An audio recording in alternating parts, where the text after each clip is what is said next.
Titre. Il y a un contrat spirituel qui te lie à Dieu.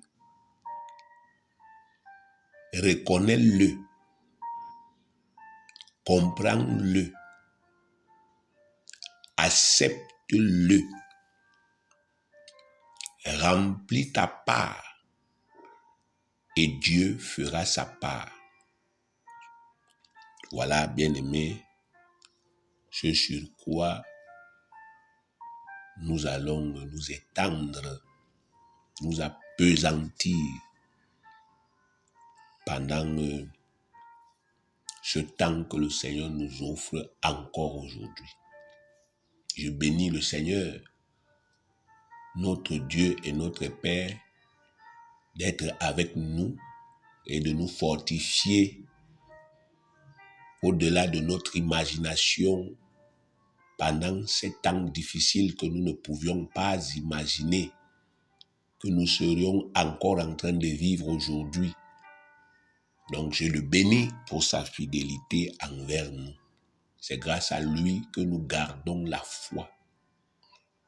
Et je crois qu'à travers cet enseignement, c'est lui qui parle encore à nos cœurs et qu'il brise encore à travers cette parole toutes les montagnes bâties par Satan dans nos pensées et qui s'opposent à notre épanouissement.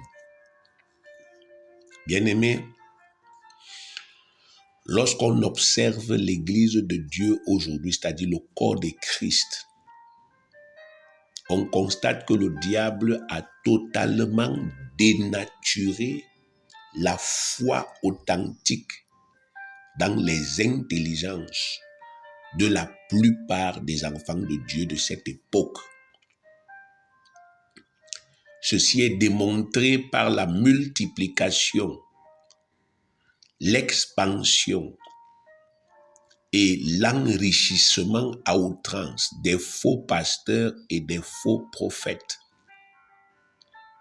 En effet, les plus grandes églises, entre guillemets, actuellement, en termes de nombre et en termes de richesse, ce sont les églises dans lesquelles on a un gourou qui domine tout, qui est le seul dépositaire de la puissance et de la bénédiction divine. Et fort de ce statut qui lui est reconnu par ses ouailles, il vend au sens propre la bénédiction de Dieu au gré de ses inspirations. Il distribue les mariages, les voyages, les promotions, etc. à son gré et proportionnellement aux offrandes dites de connexion qu'il impose aux gens qui croient en lui. Les autres membres de ces assemblées se considèrent, se voient comme des nécessiteux ou bien des mendiants qui ne sont absolument rien sans leur gourou et qui se doivent d'obéir à la lettre à toutes les conditions qu'il leur fixe, même si celles-ci sont absolument en désaccord avec la parole de Dieu exactement interprétée. Donc c'est ce que nous voyons, bien aimés. Voyons la multiplication de ces églises où, bien aimé, on a un gourou qui axe uniquement sa prédication sur la prospérité, les mariages, les visas, les voyages. Et on voit que ça captive les gens, ça attire les gens, ça attire des foules.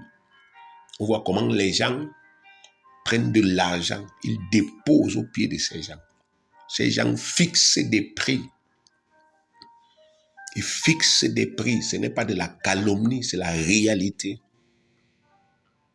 Ils fixent les prix de leur bénédiction. Ils disent que ceux qui ont 100 000, levez-vous. Et les gens qui ont 100 000 se lèvent. Ils disent, je ne veux pas les pièces. Parce que Dieu n'est pas pauvre. Les gens obéissent. Et nous constatons que ces gens-là continuent d'être pauvres, continuent de s'appauvrir. Mais, bien aimés, leur conscience est couverte et voilée parce qu'ils restent toujours là. Ils sont toujours dans cette église. Parfois, ils marchent à pied pour aller dans les réunions de ces églises. Parfois, ils rentrent de là-bas, ils n'ont rien à manger. Même lorsqu'on a fait la plus grosse collecte dans cette église, on ne fait jamais de fraction de pain. Ça n'arrête pas pour dire, bon, il faut quand même donner à manger aux gens. Comme le Seigneur Jésus faisait et comme les apôtres le faisaient. Donc le gourou s'accapare de tout. Et ça lui permet de vivre une vie aisée. Mais nous constatons que les gens continuent d'y aller. Alors, si malgré l'existence de la Bible, malgré la clarté de la parole de Dieu, malgré les faits consignés dans le livre des Actes, le livre des Actes qui est les épîtres en pratique, c'est-à-dire qui montre comment on a implanté l'Église et quelles sont les pratiques qu'on a faites dans l'Église. Si malgré tout ça, des gens qui prétendent chercher et servir Jésus-Christ se laissent séduire par une si grossière hérésie, c'est simplement parce que le diable a réussi à dénaturer la vraie foi dans leur cœur. Le diable leur a inspiré une croyance contrefaite de la foi. Ce qu'ils appellent la foi, là, ce n'est pas ça qui est la foi. Ils sont victimes de la séduction diabolique. Dans leur tête, ce qu'ils croient, c'est qu'un homme de Dieu peut décider comme ça, sans tenir compte de la vision de Dieu, sans tenir compte de la loi de Dieu, sans tenir compte des intérêts de Dieu. Un homme de Dieu peut décider de donner les mariages aux gens, de donner la santé comme il veut. Il ne tient pas compte des lois de Dieu. Il ne tient pas compte de la vision de Dieu. Il ne tient pas compte des principes de Dieu. Il dit aux gens, donnez-moi l'argent. Moi, je bénis l'huile et l'huile vous soigne. Donnez-moi l'argent. Moi, je bénis le sel, même si Dieu n'a pas dit. Et le sel vous protège. Donnez-moi l'argent. Je vous donne les visas. Donnez-moi l'argent. Et les gens le font. Mais ils le font parce que Satan a réussi à le mettre dans leur tête que l'homme de Dieu est Dieu. Parce que c'est Dieu qui est souverain et qui peut décider de par lui-même. Je prends le sel et je te soigne le cancer. Mais le serviteur de Dieu n'est pas souverain. Il ne l'est pas. Le serviteur doit couler dans le cadre qui a été établi par son maître. Malheureusement, Satan a réussi à amener les gens à croire en cette hérésie. Et c'est pour cela, bien aimé, que vous voyez que nous sommes dans cette situation aujourd'hui où les gens que Dieu a appelés à connaître Dieu et à connaître Jésus sont manipulés par des gourous. Quelqu'un qui réfléchit normalement ne peut pas croire en un tel grossier mensonge. Quelqu'un qui réfléchit normalement ne peut pas accepter l'idée selon laquelle, pendant que le diable fédère ses troupes, pendant que Satan concentre ses richesses, ses biens, ses avoirs au service de son œuvre, entre les mains de ceux qui lui font allégeance et de ceux qui poursuivent ses desseins. Dieu, dans le même temps, qui est la source de la sagesse et qui connaît ce principe, dissipe ses biens, dissipe son argent, dissipe ses bénédictions, les vendange sans tenir compte de ses intérêts et de ses objectifs. Donc, pendant que Satan, lui, il prend son argent, il met entre les mains la rose-croix, parce que la rose-croix est pour lui. Pendant qu'il prend ses richesses, il met entre les mains des francs-maçons, parce que c'est pour lui. Comme lui-même, il avait dit à Jésus, la condition pour que je donne 5 francs à quelqu'un, c'est qu'il se prosterne devant moi. Il me sert, il m'adore. Pendant que lui le fait, parce qu'il a une œuvre, il a un travail, il a une mission, il a des objectifs et des ambitions. Dieu, dans le même temps, lui, il vendange ses biens. Les pasteurs ne tiennent plus compte de Dieu. Les prophètes ne tiennent plus compte de la vision. Ils ne tiennent plus compte de l'appel. Et ils donnent les richesses aux gens. Un homme normal ne peut pas croire que Dieu soit si bête, idiot et stupide pour vendanger ses biens qui doivent lui servir, lui, Dieu, pour l'accomplissement de son œuvre sur la terre. Quelqu'un qui est normal ne peut pas accepter ça. N'importe quel parent normal sait que son argent doit servir les intérêts supérieurs de sa famille. Et c'est pourquoi, bien qu'il soit un parent, bien qu'il ne soit qu'un parent humain, il ne distribue pas son argent à ses enfants n'importe comment, alors que ce sont ses enfants. Au contraire, il s'arrange toujours à mettre son argent dans ce qui va servir sa famille et dans ce qui va permettre aux objectifs qu'il s'est fixé d'être atteints. Bien-aimé, Dieu est plus sage que tous les parents. Dieu est le premier parent, donc il ne peut pas faire moins que nous. C'est pourquoi il est indispensable que je vous réexplique encore qu'est-ce que Dieu est en train de faire sur cette terre avec son argent, avec ses biens, avec ses bénédictions, avec ses ressources, parce que c'est son argent que vous voulez. Vous voulez que la main de Dieu s'ouvre et que Dieu vous donne son argent. Vous voulez ses biens, vous voulez ses terrains, vous voulez ses voitures, vous voulez ses maisons, vous voulez ses promotions. C'est ce que vous voulez, bien-aimés. Je vais donc vous réexpliquer ce que Dieu est en train de faire sur cette terre-ci, afin que vous évitiez de tomber dans cette séduction et que vous sachiez de façon claire comment vous pouvez faire pour qu'il vous donne gratuitement et aisément ses biens, sa puissance, sa gloire, ses richesses et ses ressources.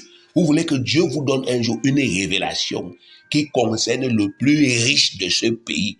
Que je vous dise, voici une révélation, je perce son secret, je vous dis ce qui se passe actuellement dans sa vie. Allez lui dire ça. Et Dieu dit de faire comme ça, il va vous donner 1 milliard. Vous voulez ça?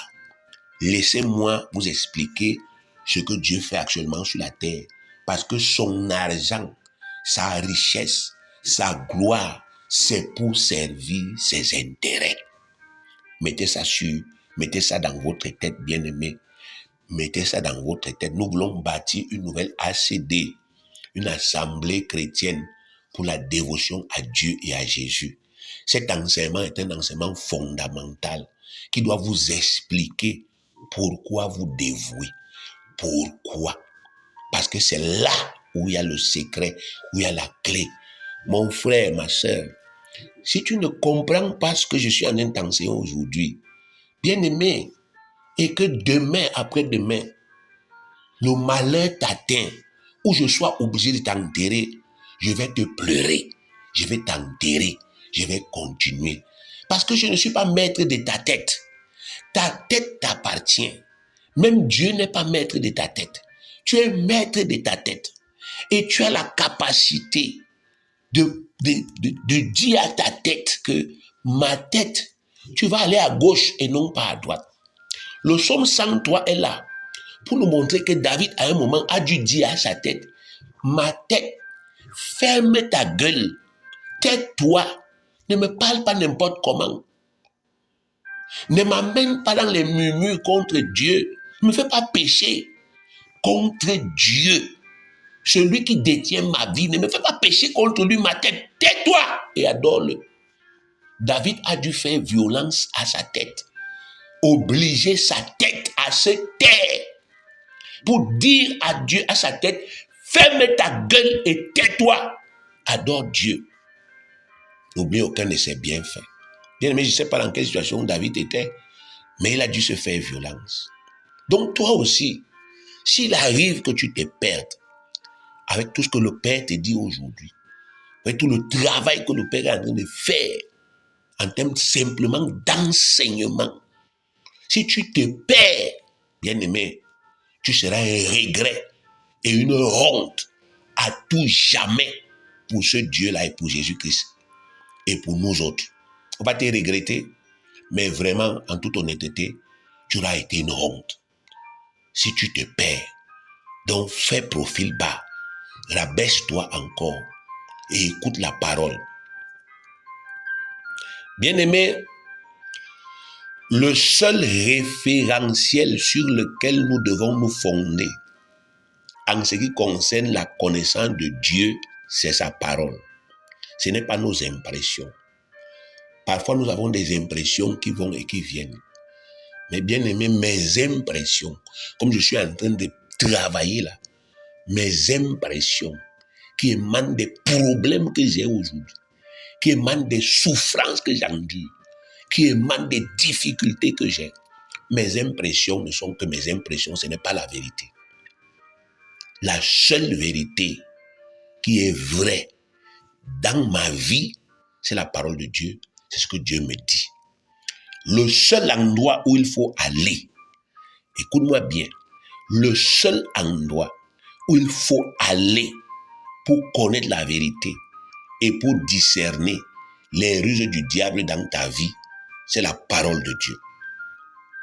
Ésaïe 45, 23. Ésaïe 45, 23. Je le jure par moi-même, la vérité sort de ma bouche et ma parole ne sera point révoquée. Tout genou fléchira devant moi, toute langue jurera par moi. Psaume 119, verset 160. Psaume 119, verset 160. Le fondement de ta parole est la vérité, et toutes les lois de ta justice sont éternelles. Jean 17, 17. Sanctifie-les par ta vérité, ta parole est la vérité. Et enfin, Jean 8, verset 31 à 32. Et il, Jésus, dit aux Juifs qui avaient cru en lui, si vous demeurez dans ma parole, vous êtes vraiment mes disciples, vous connaîtrez la vérité et la vérité vous affranchira. Bien-aimés, d'après tous ces textes, il ressort que seule la parole de Dieu exprime clairement la pensée et la volonté de Dieu. C'est la parole de Dieu, la Bible, qui dit clairement ce que Dieu pense et ce que Dieu veut. Et seule cette vérité inaliénable et incorruptible, il a dit qu'elle ne sera jamais révoquée, peut réellement nous délivrer des mensonges du diable, à condition que nous fassions tous les efforts mentaux et intellectuels pour toujours demeurer fondés et enracinés dessus. Bien-aimés, vous ne pouvez pas être affranchi par la vérité qui est dans la Bible si vous ne permettez pas par vos efforts intellectuels, vos efforts mentaux à cette vérité d'entrer en vous. La vérité qui est dans la Bible ne sert à rien dans votre tête si elle n'entre pas dedans. Si vous voulez qu'elle travaille, faites-la entrer. Vous savez, bien-aimés, Il y aura toujours dans votre vie l'épreuve de vos convictions. Satan viendra toujours à un moment donné éprouver violemment ce que vous croyez par rapport à la parole de Dieu. Il va éprouver vos certitudes. Il viendra quand tout ira mal. C'est un lâche. Et les lâches profitent toujours des faiblesses de leurs adversaires. Donc Satan viendra toujours éprouver vos convictions quand vous serez dans les pires difficultés. Et c'est là qu'on saura si vous êtes ferme ou pas. C'est là qu'on saura si vous avez passé votre temps à faire semblant de vous affermir ou pas. Parce que cette épreuve révélera votre vraie mentalité. Si vous êtes vraiment ferme en Jésus-Christ, vous ne serez ni confus, ni paniqué, ni troublé, et encore moins déprimé. Mais si ce n'est pas le cas, alors votre foi ne tiendra pas. Vous allez sombrer et tout le monde verra que vous avez fait naufrage. Prenez donc garde à tout ce qui est en train de se passer aujourd'hui dans vos vies et ne vous laissez pas abuser par le diable. Alors, 1. Qu'est-ce que Dieu, le créateur du ciel et de la terre, le Père du Seigneur Jésus-Christ, est réellement en train de faire actuellement sur la terre? Qu'est-ce que Dieu est en train de faire actuellement sur la terre? Puisque l'argent de Dieu est lié à ce que Dieu fait sur la terre. Les terrains de Dieu, les voitures de Dieu, la promotion de Dieu est liée à ce que Dieu est en train de faire actuellement sur la terre. Il faut que je sache ce qu'il fait. Et pour ce faire, je rentre dans sa parole. 1 Timothée chapitre 2, versets 1 à 4. Il est écrit, c'est l'apôtre Paul qui parle à Timothée. J'exhorte donc avant toute chose, c'est-à-dire en priorité, à faire des prières, des supplications, des requêtes, des actions de grâce pour tous les hommes, pour les rois et pour tous ceux qui sont élevés en dignité, afin que nous menions une vie paisible et tranquille, en toute piété et honnêteté. Cela est bon et agréable devant Dieu notre Sauveur, qui veut, c'est le verbe vouloir, volonté, qui veut que tous les hommes soient sauvés et parviennent à la connaissance de la vérité. Vous voyez, il n'y a pas besoin de commencer à cogiter, de fermer mes yeux. Oh Dieu, donne-moi une vision, donne-moi une révélation sur ta volonté. Je lis la Bible et la volonté de Dieu est claire devant moi. Donc, que dit le 4e verset? Dieu veut que tous les hommes soient sauvés et parviennent à la connaissance de la vérité. Tous les hommes que je vois, tous les hommes que je connais, et même ceux que je ne connais pas, Dieu me dit que ce que lui, il veut, c'est qu'ils soient sauvés et qu'ils parviennent à la connaissance de la vérité. C'est simple, c'est net, c'est clair, c'est limpide. On n'a pas besoin d'avoir le doctorat en théologie pour comprendre ça. Actuellement, sur cette terre, Dieu est en train de travailler. Dieu est en train de travailler. Le créateur du ciel et la terre est en train de travailler pour que tous les hommes, sans distinction aucune, soient sauvés. C'est-à-dire qu'ils soient délivrés de la seconde mort et de l'enfer. Dieu travaille pour que tous les hommes qui sont actuellement sur la terre échappent à l'enfer, échappent à la seconde mort, échappent au lac de feu. Et après qu'ils aient été sauvés, Dieu continue à travailler pour qu'ils connaissent la vérité à son sujet. La vérité au sujet de son Fils Jésus-Christ, qui est leur sauveur. La vérité au sujet du diable, qui est leur ennemi, et de ses démons. La vérité au sujet de ce qui se passe maintenant sur la terre, qu'est-ce qui est en train de se passer. La vérité au sujet de ce qui va se passer dans le futur. Voilà en gros, bien aimé, en quoi consiste le travail que Dieu fait actuellement sur la terre. Comme vous pouvez le constater par vous-même, il n'y a absolument rien qui soit plus important pour Dieu et pour l'homme que la réussite de ce travail. Bien-aimé, la chose la plus importante aujourd'hui dans la vie d'un homme, c'est qu'il échappe à l'enfer. Il y a un enfer qui viendra. Il y aura un lac de feu. Ouvrez vos oreilles. Ouvrez vos oreilles. Vous voulez que Dieu concentre son énergie sur quoi actuellement sur la terre? Voilà la rentrée scolaire qui est arrivée.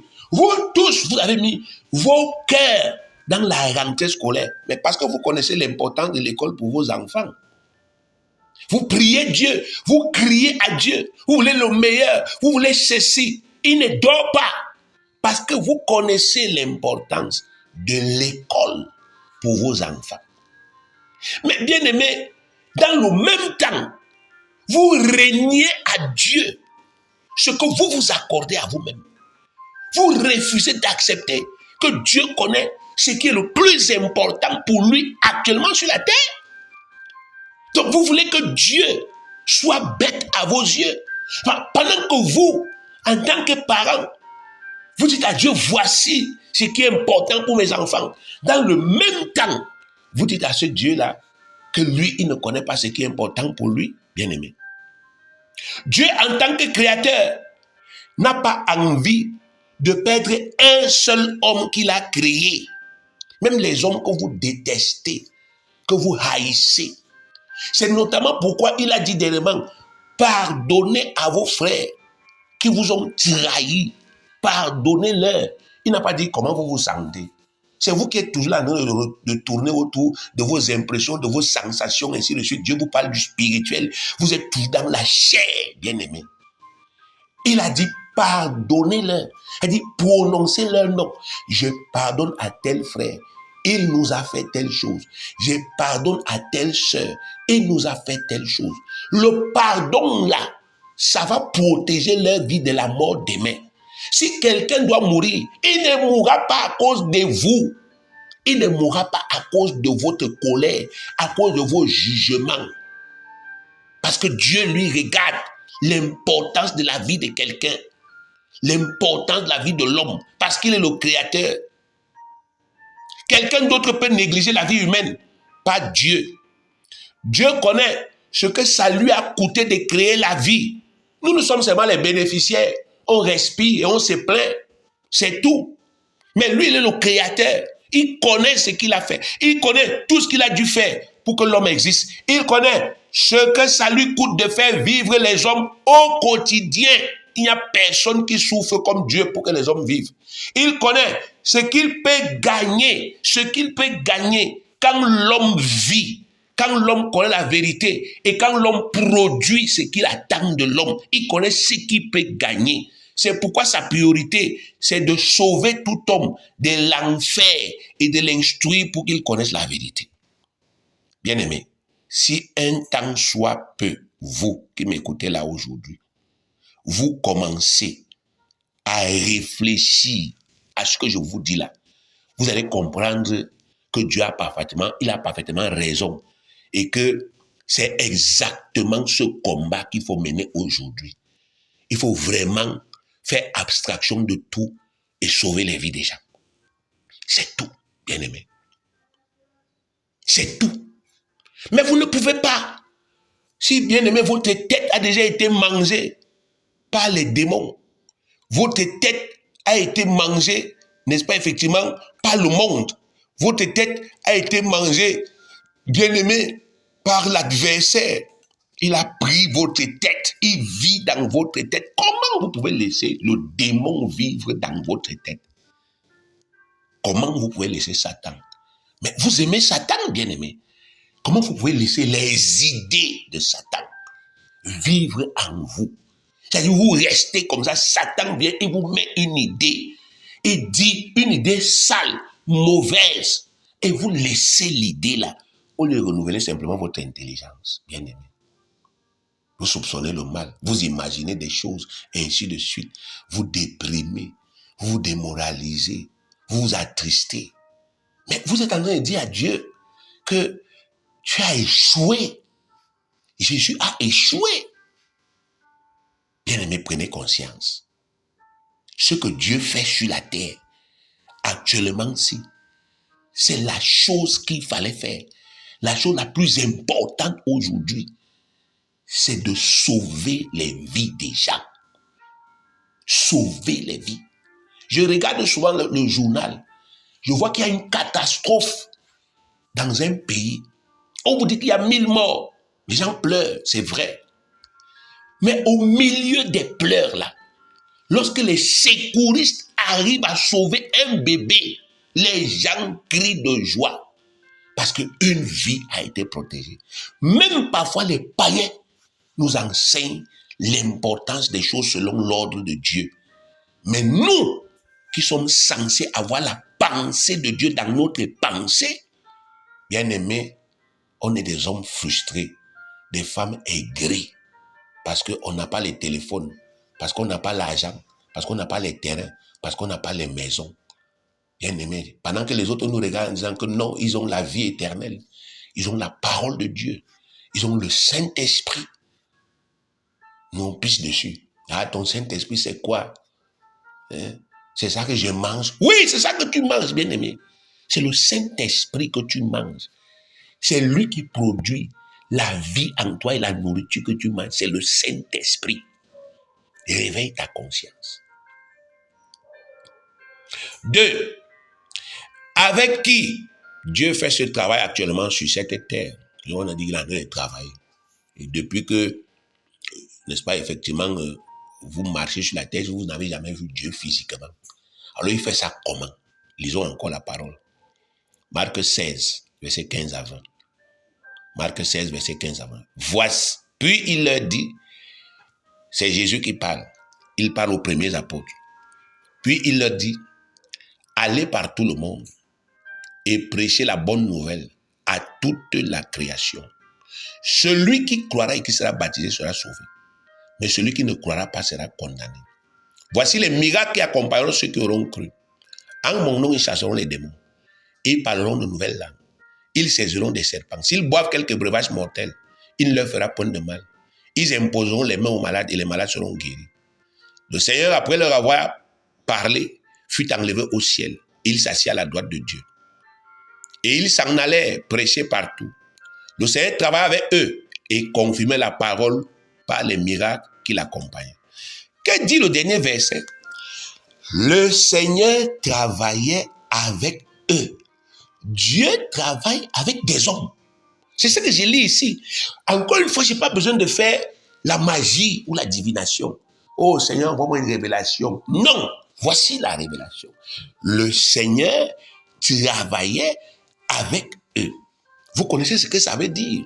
Quand vous êtes dans un chantier, on dit que l'ingénieur travaille avec vous. N'est-ce pas, vous voyez l'ingénieur qui est là, qui connaît lire les plans. C'est même peut-être lui qui a, n'est-ce pas, effectivement, dessiné ces plans. Il suivait les travaux. Quand vous êtes déjà en train de vous tromper, n'est-ce pas, le voilà qui vient déjà pour corriger. Il dit non, on ne fait pas comme ça. Lorsque, n'est-ce pas, effectivement, vous êtes en train de faire une erreur, il est là. Il s'assure que votre travail se passe bien. Il vous encourage, il vous donne les conseils. On dit ici que c'est ce que le Seigneur fait avec nous. Continuons. 2 Corinthiens chapitre 5, verset 18 à 20. Et tout cela vient de Dieu, qui nous a réconciliés avec lui par Christ et qui nous a donné le ministère de la réconciliation. Car Dieu était en Christ, réconciliant le monde avec lui-même, en n'imputant point aux hommes leurs offenses. Écoutez bien, on dit en n'imputant point aux hommes leurs offenses. Bien aimé, aujourd'hui, moi je me pose la question en ce qui concerne vous, les membres de la CD. Vous croyez vraiment que si Dieu vous avait imputé vos péchés, vous serez encore là debout? Parce que après autant d'années d'enseignement, bien aimé, et un enseignement qui a pour but de vous libérer, de vous affranchir. Quand je lis le psaume 32, c'est David qui n'a pas vécu la nouvelle naissance. Il dit, heureux. Il commence le psaume 32 en disant, heureux l'homme que Dieu pardonne. Heureux l'homme à qui Dieu n'impute pas son iniquité, son péché. Que l'homme là est heureux, il doit être content, il doit être joyeux. Parce qu'il a péché, mais Dieu ne lui a pas imputé ça. Oh Seigneur. Et c'est ce que nous vivons. Mais nous sommes malheureux, tristes, déconfits, des mines patibulaires. Quand nous venons à l'église, et remplis de tristesse, on vient à l'église, bien aimé, aucune louange ne sort vraiment parfois du cœur. C'est du mimétisme. Parfois, il n'y a pas une réelle joie. Tu sens ça, tu dis, mais Seigneur, pourquoi tu me punis comme ça? Après des années, on oriente les gens, on dit, mettez vos cœurs à gauche, ils mettent leur cœur à droite. Et on souffre. On est encore en train de souffrir aujourd'hui pour accoucher une nouvelle maisonnée. Bien-aimé, que cette souffrance ne soit pas inutile dans ta vie. Car Dieu était en Christ, réconciliant le monde avec lui-même, en n'imputant point aux hommes leurs offenses. Et il a mis en nous la parole de la réconciliation. Notez encore, il a mis en nous la parole de la réconciliation. La parole qui est en lui, il a mis ça en nous. Donc, il a implanté ça spirituellement en nous. Nous faisons donc les fonctions d'ambassadeurs pour Christ, comme si Dieu exhortait par nous. Nous vous en supplions au nom de Christ, soyez réconciliés avec Dieu. Donc aujourd'hui, il dit ceci, c'est en nous que Dieu a mis la parole et nous sommes les bouches de Dieu permettant à Dieu de faire sortir cette parole pour réconcilier le monde avec lui. Et la parole de la réconciliation prêche premièrement, bien aimé, le pardon des offenses. Il ne peut pas avoir réconciliation entre vous et un frère si le frère là ou la sœur là, bien aimé, vous ne lui pardonnez pas ses offenses. Vous devez d'abord lui pardonner. Il n'y a pas de réconciliation tant que vous gardez l'offense, tant que vous gardez le péché. Il n'y a pas. Parce que vous avez gardé ce qui vous divise. Il faut d'abord tuer ça. Et c'est ce que Dieu a fait. C'est pourquoi l'évangile appelle la bonne nouvelle. C'est après leur avoir dit que Dieu m'a envoyé pour vous pardonner que Jésus a dit repentez-vous. Il n'est pas là venu dire repentez-vous et puis je vais vous annoncer une bonne nouvelle. Non. Écoutez, Dieu a dit qu'il ne garde pas vos péchés. Il ne considère pas. Il ne consigne pas. Il enlève ça sur vous. Soyez contents. Repentez-vous. Cessez de vivre dans le péché. Vivez pour Dieu. Voilà l'évangile, bien aimé. Donc Dieu nous a mis à nous la parole de la réconciliation. La parole qui consiste à aller enlever aux gens leurs péchés. À trouver les gens qui ploient sous le poids du péché et dire, j'enlève ton péché. Je t'enlève ça au nom de Jésus. Enlève tes malédictions. Je te libère de ça. Tu sors de cette maladie au nom de Jésus-Christ. Tu retrouves la santé. Tu loues Dieu. Je te délivre de la possession. Les péchés que tu as fait là, je déclare le pardon au nom de Jésus. Voilà ce que Dieu a mis en nous. Continuez le travail de Jésus. Ces deux extraits des Saintes Écritures disent exactement la même chose.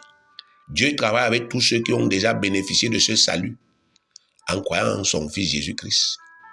Les 12 apôtres que Jésus avait choisis, bien aimés, pendant qu'il était sur la terre, ça s'entend, étaient la première cuvée de ces hommes, des pécheurs à qui Dieu enlève le péché, à qui Dieu ôte le péché et que Dieu établit comme ses serviteurs.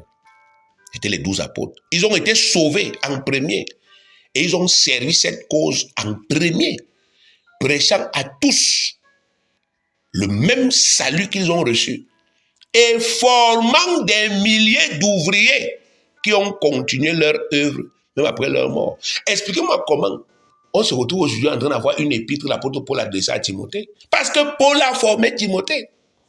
Paul pouvait mourir, mais le ministère n'allait pas mourir. Quelqu'un a été formé.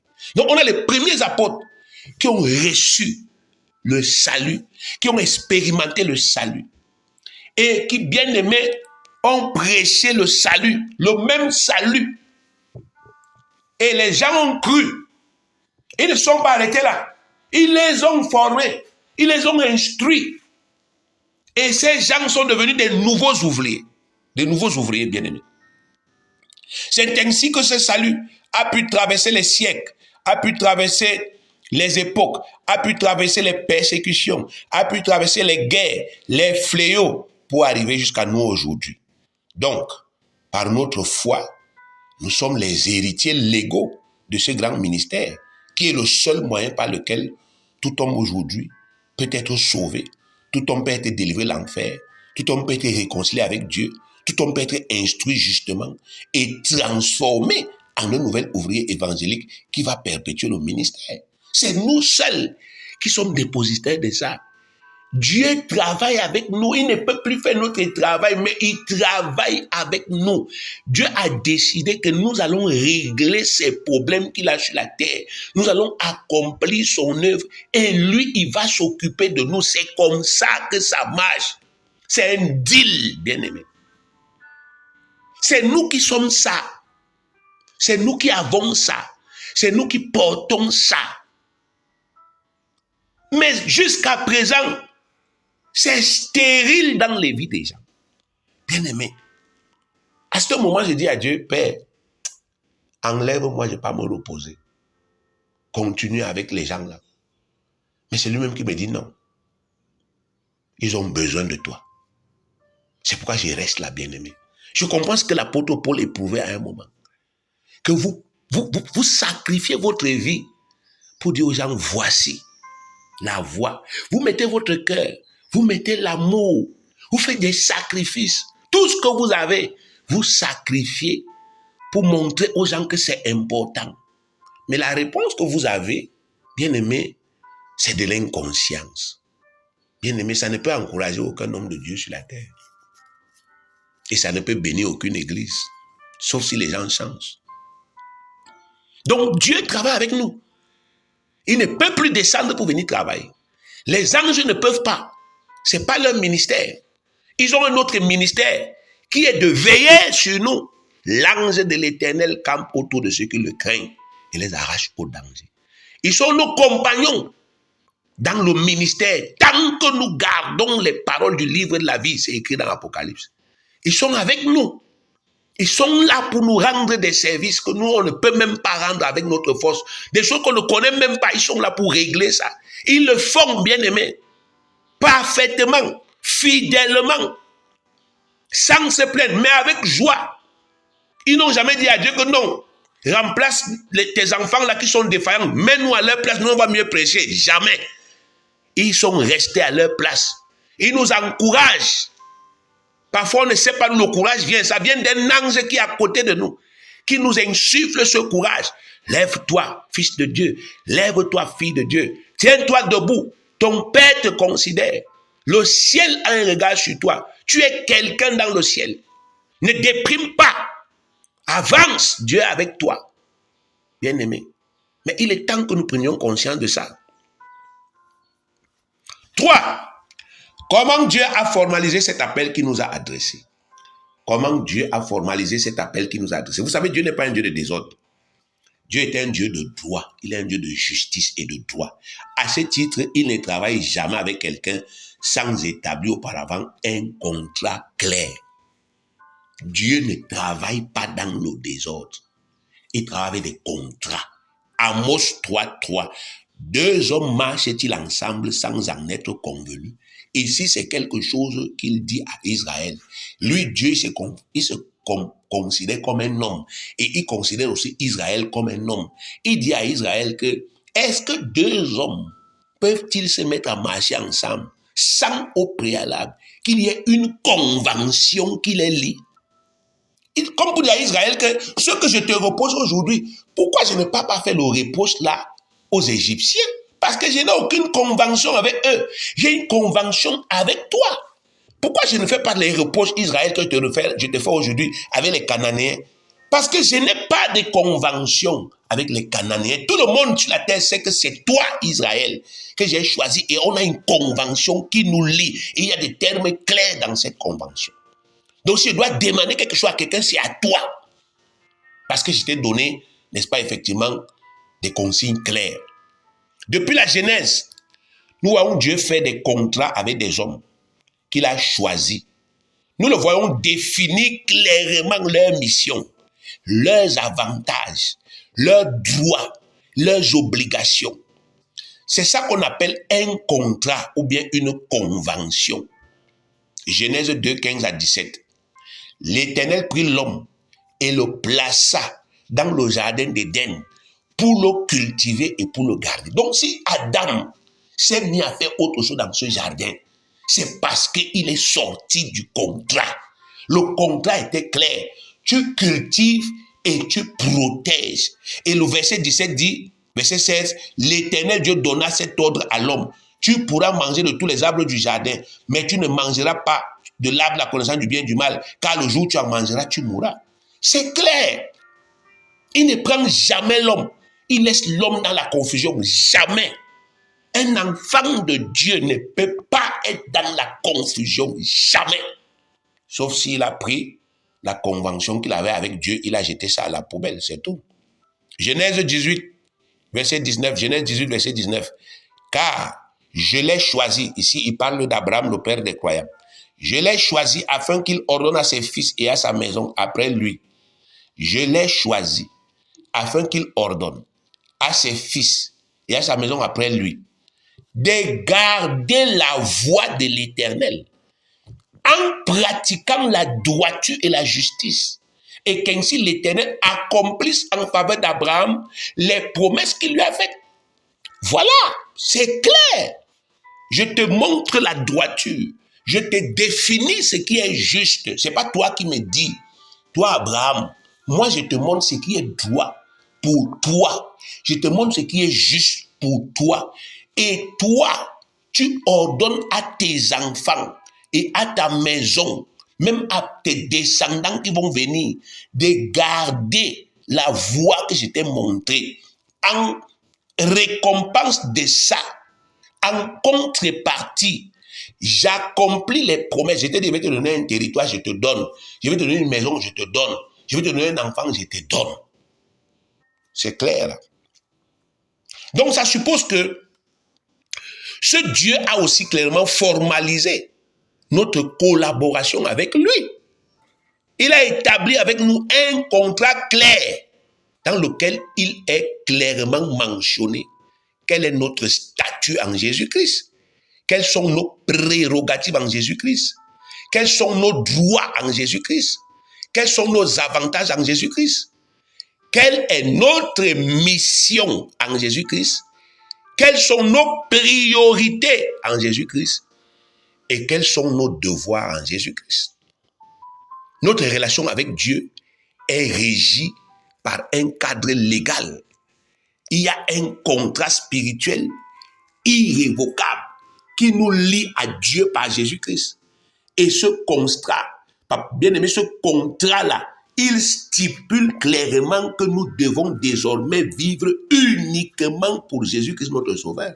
C'est écrit, c'est le mot vivre. 2 Corinthiens 5, versets 14 à 15. 2 Corinthiens, chapitre 5, versets 14 à 15.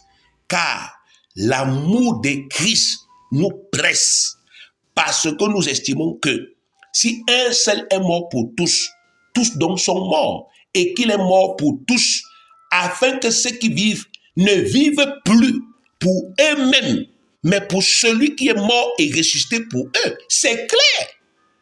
Vivre pour Jésus-Christ veut dire prendre sa place et vivre la vie qu'il devait être en train de vivre s'il était encore sur la terre. Donc, ma première obligation en tant que sauvé et racheté, en tant que quelqu'un que Jésus a sauvé, c'est de me mettre chaque jour à la place de Jésus et de faire ce qu'il serait en train de faire s'il était encore présent sur cette terre. C'est ma première obligation. Colossiens 1, verset 24. Colossiens 1, verset 24. L'apôtre Paul dit, « Je me réjouis maintenant dans mes souffrances pour vous. Je me réjouis maintenant dans mes souffrances pour vous. » Il souffre, mais il dit qu'il souffre avec joie. Et ce qui manque aux souffrances de Christ, je l'achève en ma chair pour son corps qui est l'Église. Il vit pour achever ce qui manque aux souffrances de Christ. Bien aimé, ce n'est pas les souffrances de la croix, ce n'est pas de ça que lui parle. On parle de souffrance ici, n'est-ce pas? Les souffrances ici veulent dire ce que Jésus devait encore être en train de souffrir sur la terre s'il était là, pour que les gens soient sauvés par bien la connaissance de la vérité. Il devait être en train de marcher encore de ville en ville, de village en village. Il devait être encore en train de former de nouveaux apôtres, de nouveaux disciples. L'apôtre Paul dit que non. Moi, je le décharge de ça. J'assume ça. Je marche avec mes pieds qui lui appartiennent déjà, parce que je ne vis plus pour moi-même. Je marche avec mes pieds parce que je vis déjà pour lui, de village en village. Et l'apôtre Paul est allé jusqu'à sacrifier des choses prioritaires dans sa vie, comme le fait de fonder un foyer, d'avoir des enfants naturels, biologiques. Il a abandonné tout ça. Il a refusé ça. Il dit que non, ça va me ralentir. Je ne peux pas atteindre cet objectif que le Seigneur Jésus m'a fixé si je me marie. Donc il s'est privé, il a tué des choses dans sa vie. Pourquoi? Parce qu'il s'est mis à la place de Jésus. Vous ne comprendrez jamais ce qui est important pour Jésus si vous ne vous mettez jamais à sa place. Vous serez toujours centré sur vous-même et vous allez créer les problèmes au Seigneur dans son église, avec vos plaintes, vos murmures, ainsi de suite.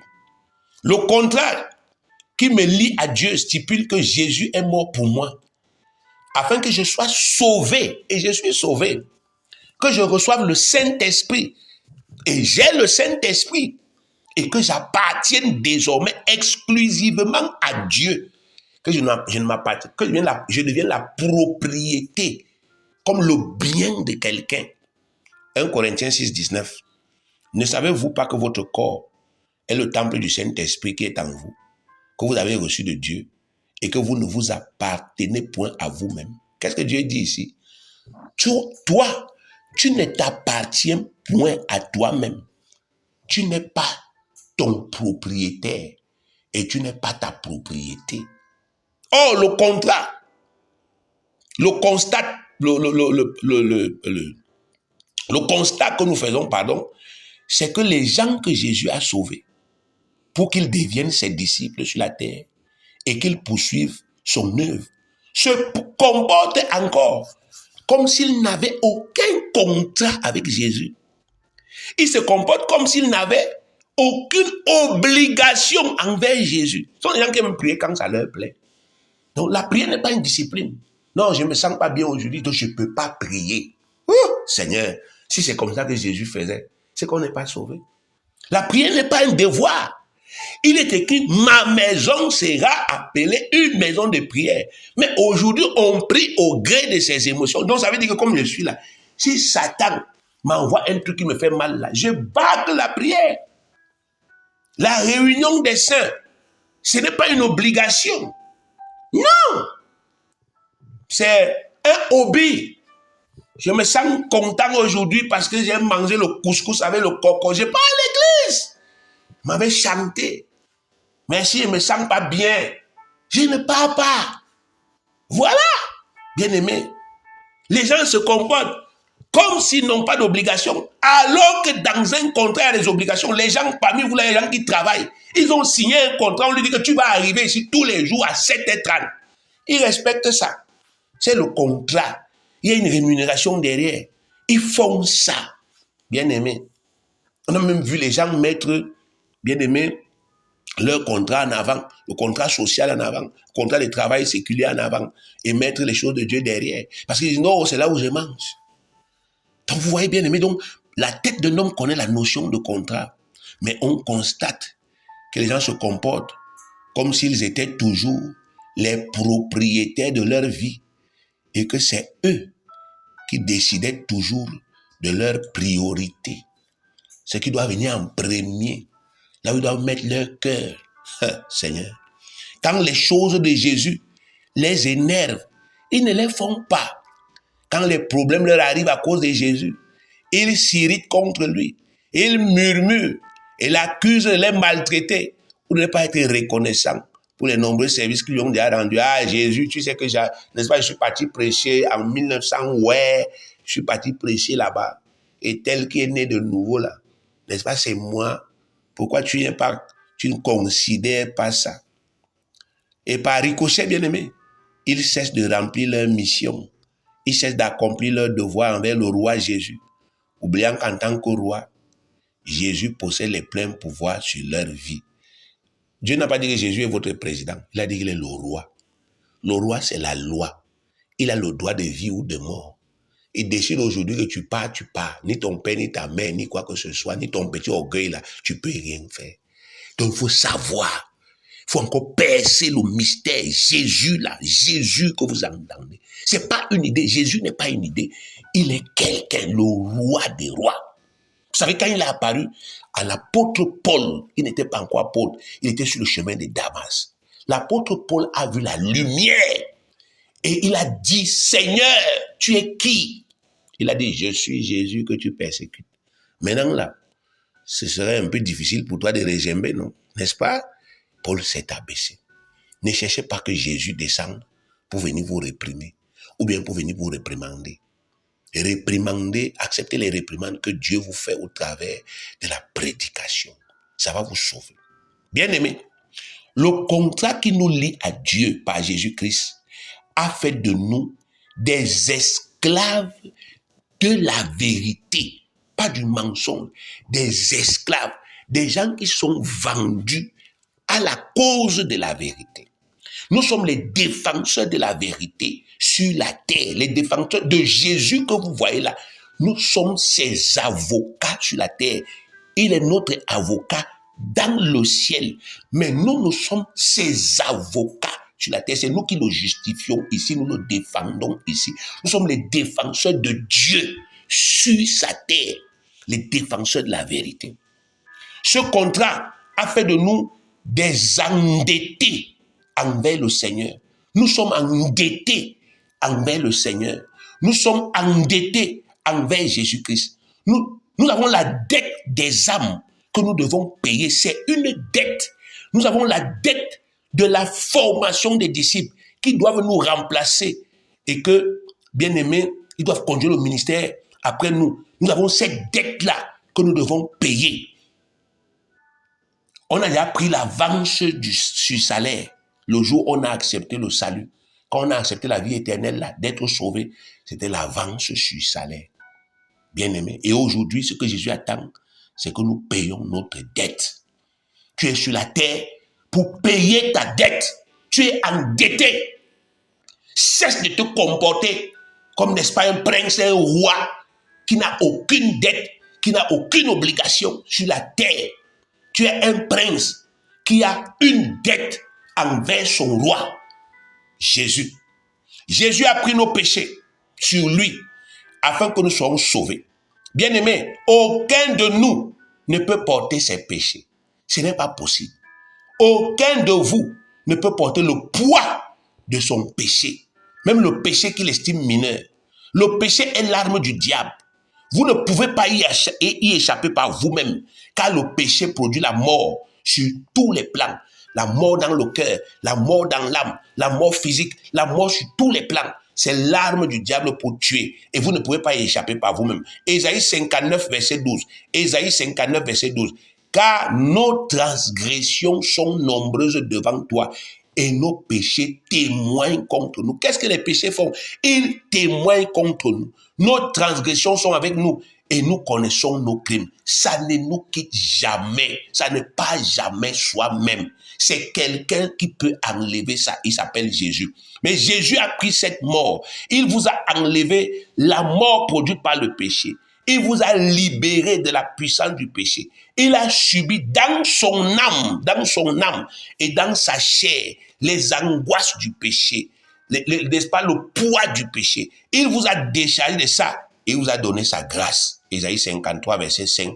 Mais il était blessé pour nos péchés, brisé pour nos iniquités. Le châtiment qui nous l'a paix est tombé sur lui et c'est par ses meurtrissures que nous sommes guéris. 1 Corinthiens, chapitre 15, le verset 3. Je vous ai enseigné avant tout, comme je l'avais aussi reçu, que Christ est mort pour nos péchés, selon les Écritures. Galates chapitre 1, verset 4.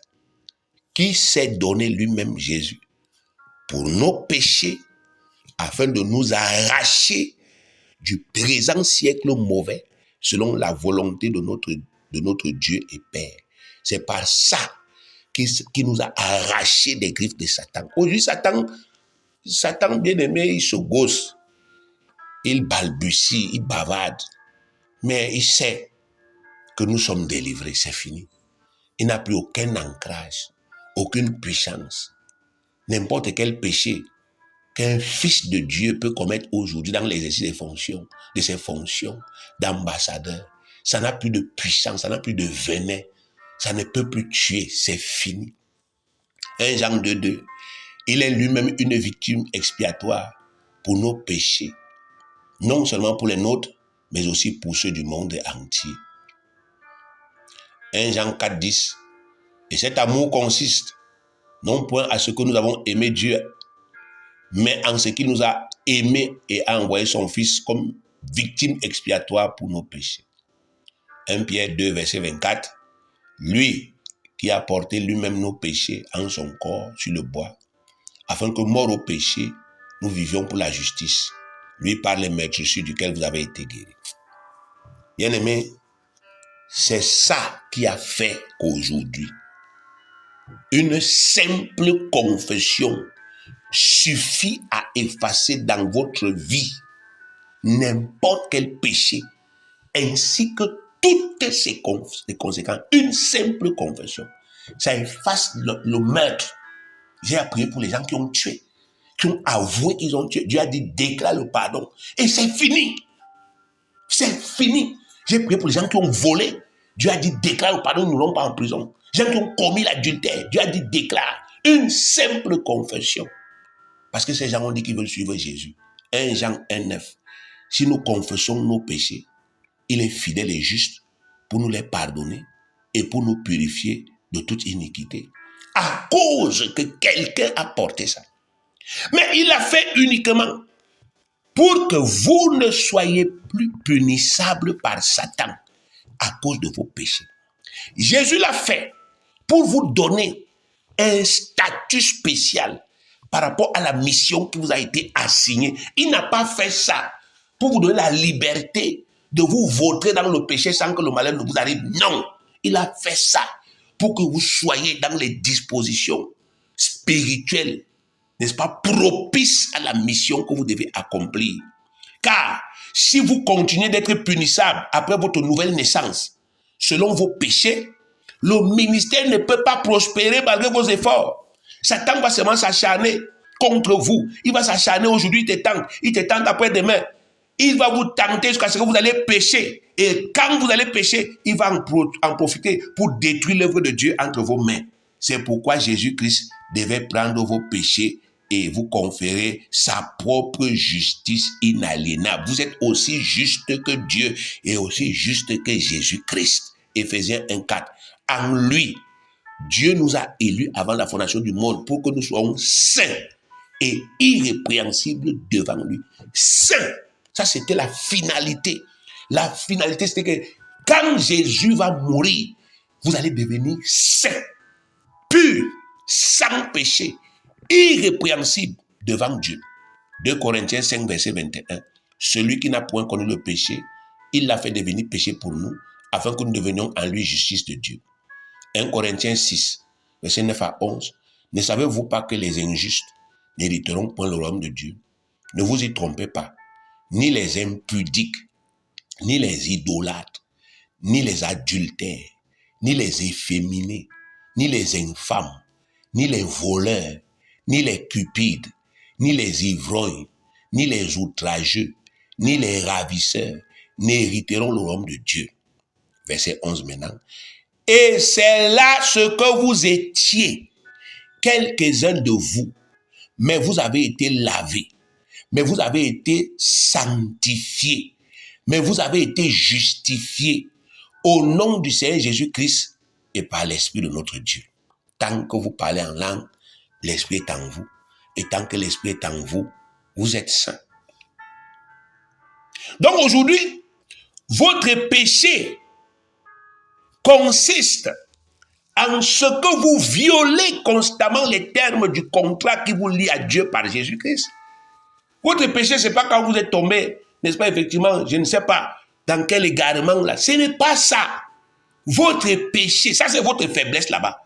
Vous avez fait telle chose, vous êtes tombé, ça s'appelle votre faiblesse, quelque chose qui est en vous.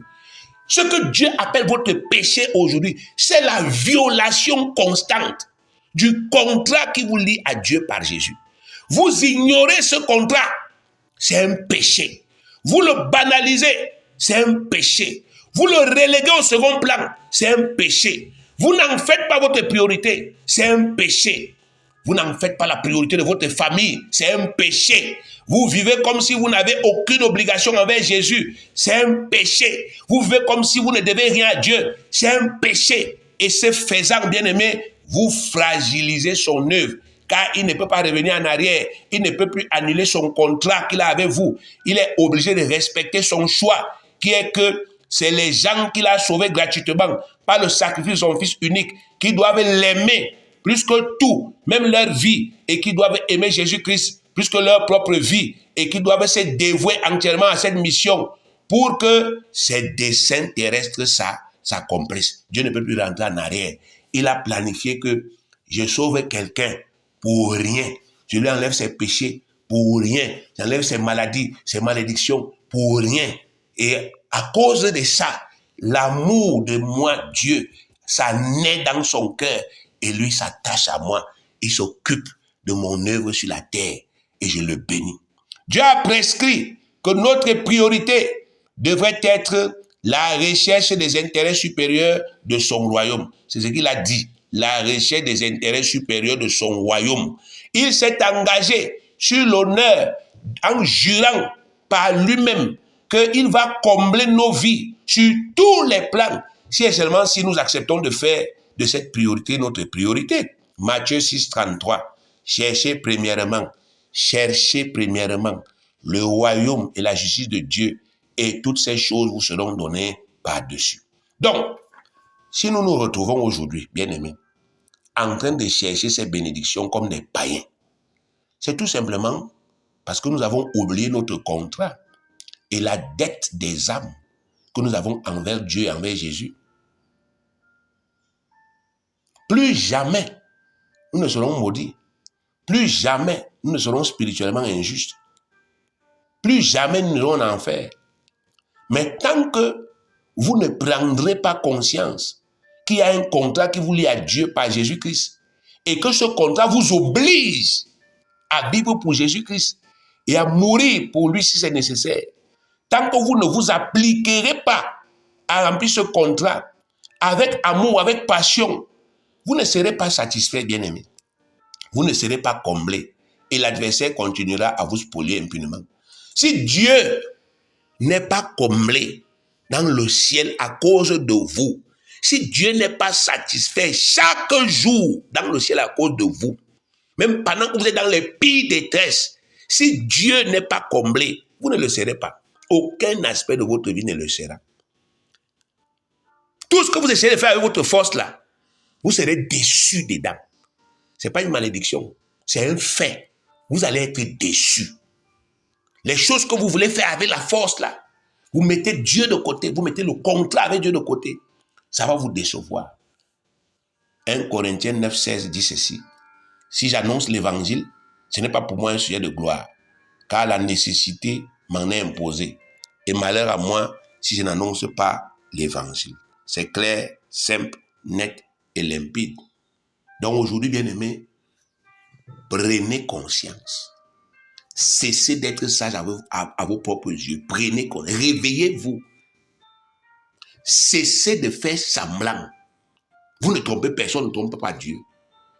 Commencez vraiment à payer votre dette. Vous avez un contrat.